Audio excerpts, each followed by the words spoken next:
A word that was really around me was dignity. What really took me out of this horrible situation, my dignity. So can you talk a little bit about how you're feeling right now? I feel calm in a way that, like in a slow motion moment. I feel like something is gonna happen, but I don't know exactly what. So can you talk a little bit about what your style says about you? My style? I feel very inspired by nature, actually. Looking at the sky, and then I see two beautiful dots like the clouds, and for me that's already inspiring. I don't like the perfection in the things. I love what has grace, when something is alive. This jacket is effortless, and for me it's very important to show that there is another way of being really stylish, but without using animals.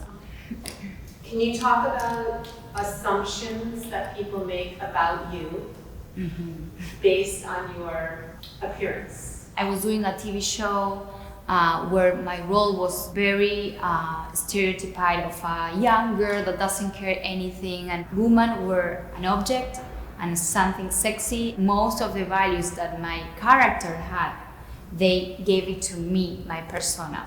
And I didn't like it at all. In Argentina, the bodies must be really slim, and not having boobs is a big thing. Like, why you don't do a surgery? Oh, she doesn't have that. Oh, she needs to change that. You were just starting as an actor.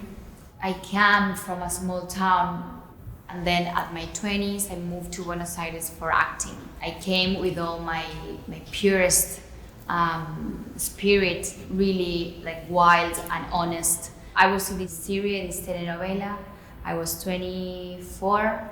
It was my first big project that I was doing. The main actress was a big hit. Everyone watched this telenovela. So I felt very, of course, happy, like, okay, touching one of my dreams. And at the same time, when you are the main face of a project, it's a lot of responsibility. I had a really bad experience with the other main actor. This guy was abusing his power. He was modifying the scenes to touch me, to kiss me more, really in a horrible way. And I perfectly remember the first time he did it. I was shocked because it was when the camera was recording, and everyone was there, the director, like really a lot of people, but nobody was doing anything. He did a lot of telenovelas at that point, so he was like very well known, and for me it was the beginning. But when this started to be really shitty, a really shitty situation for me, I tried to talk with him through social media because I didn't have his phone. I never wanted to be in touch in another way more than acting. So I remember sending a Twitter DM saying like, hey, this is, I don't want these kisses. I need you to understand, and I need you to change. And his answer was very, okay, we can talk with the producer to change the story, like maybe get you out of the show. So I was like, whoa. I remember my mom comes one day to visit me, and the image that she always tells is that she saw me in a sofa, but really like a small and very vulnerable, and she was like, what is happening? She helped me to find a psychologist, and he asked me an amazing question that for me was impossible to think about. Was like, why you don't leave the show? Because I'm the main actress? Because I can't. I have to suffer this. And he was like, no, if you really want to leave, you leave. And that for me was like, whoa, opening a door that I never imagined I could open. And so after that, I go and talk with the producers. I was like, I want to leave the show.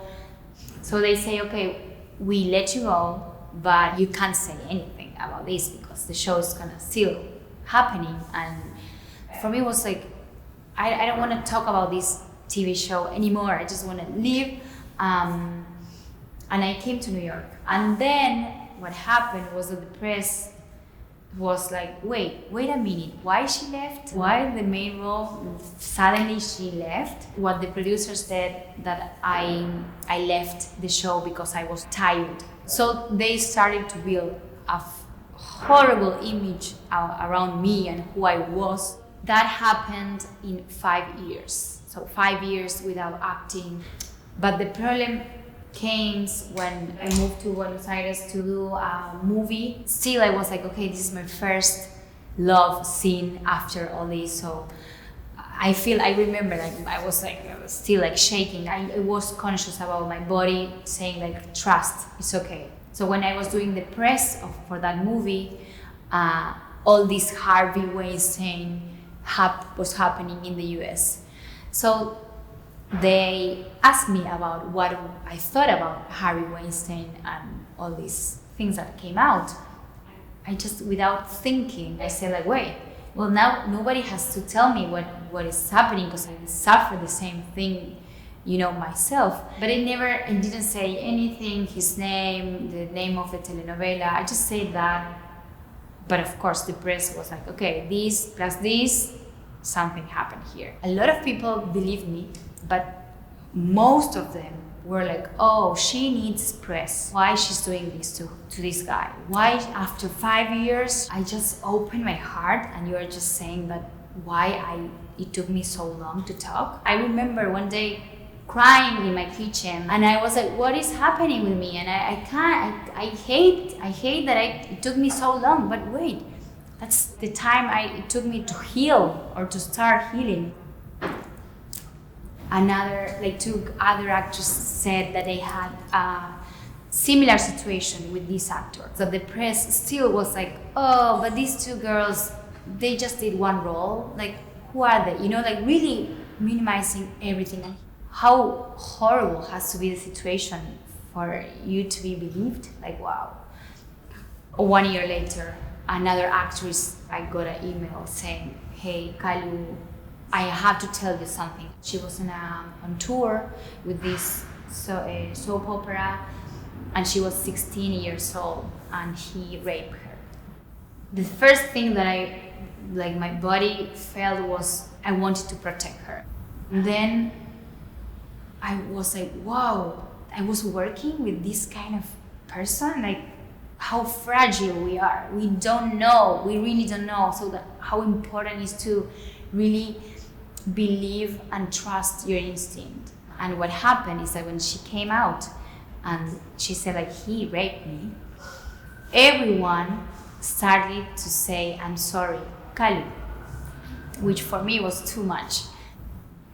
And the most amazing thing of everything is that last week when I came from the mountains without phones, without anything, I just got a call from my sister saying like, I need to talk, I want to tell you something. The justice from Nicaragua is ordering Interpol to arrest him. They said that yes, it was a rape. He is this kind of monster. I remember when I was 24 and I thought he was a disgusting guy. But now that I see the whole picture and I see how far he went and how far we went as a community of women all together trying to make this change and this revolution of like, hey, if we are saying this, it's because it's true. Like finally, I realized how powerful we are. And I couldn't stop crying because I feel like this was finally the end of the story. Wow. I think like 2 months ago, I started saying that I have a new name. Like, because I feel Calu has a lot of storytelling behind, which is like super heavy, and I'm not that girl anymore. Yeah. Like, a word that was really around me was dignity. What really took me out of this horrible situation, my dignity, knowing who you are, and also telling people who you are.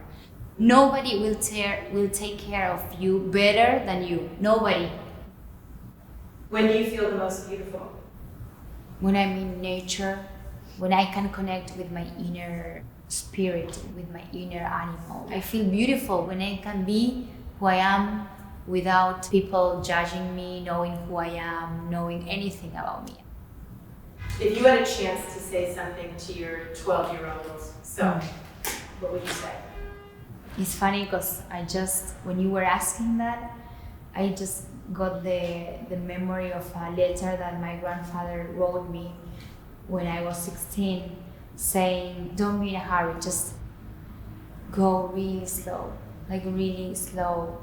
There's no rush. The most beautiful thing in this life is to enjoy the process. If I think in when I was 17 and thinking, okay, I want to study acting and I want to do these kind of movies and then I see all the things that I went through, you can't control anything.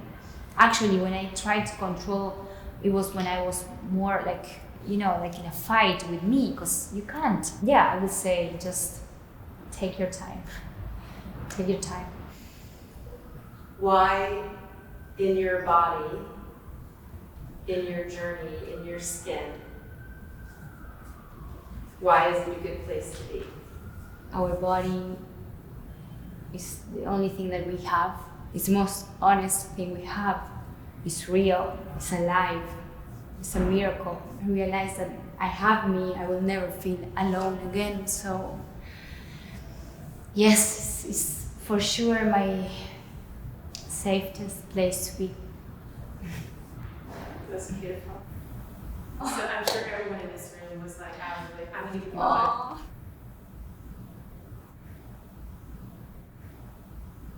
I'm Lily. And I'm Elisa. And we're the mother-daughter co-founders of StyleLikeU. If you agree that facades separate us and being radically honest brings us together, help spread the movement for self-acceptance by sharing this episode and subscribing to our YouTube channel. And don't forget to click the bell so you're aware of every time we drop a new episode.